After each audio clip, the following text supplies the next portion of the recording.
But if we fail to deal with this crisis, we must act too. We will do so by making refugee status temporary, not permanent. A grant of refugee status will last 2.5 years, not 5. It will be renewed only if it is impossible for a refugee to return home. Permanent settlement will now come at 20 years, not 5. I know this country welcomes people who contribute, and for those who want to stay and are willing and able to, we will create a new work and study visa route solely for refugees, with a quicker path to permanent settlement. To encourage refugees into work, we will also consult on removing benefits for those who are able to work but choose not to. Outside of the most exceptional circumstances, family reunion will not be possible, with a refugee only able to bring family over if they have joined a work and study route and if qualifying tests are met. Asylum seekers remain in taxpayer-funded accommodation.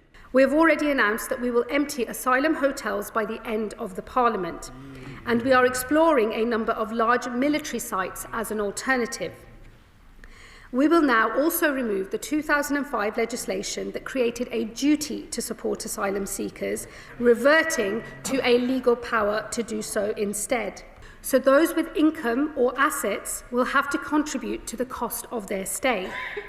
This will end the absurdity that we currently experience, where an asylum seeker receiving £800 each month from his family and who had recently acquired an Audi was receiving free housing at the taxpayer's expense, and the courts judged that we could do nothing about it. Nature of our own system.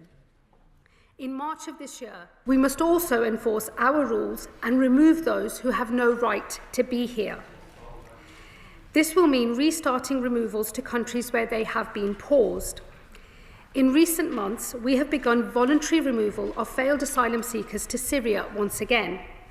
However, there are still many failed asylum seekers here from Syria, most of whom fled a regime that has since been toppled. Other countries are planning to enforce removals, and we will follow suit. Where a failed asylum seeker cannot be returned home, we will also continue to explore the possibility of return hubs, with negotiations ongoing. As order and control is restored, we will open new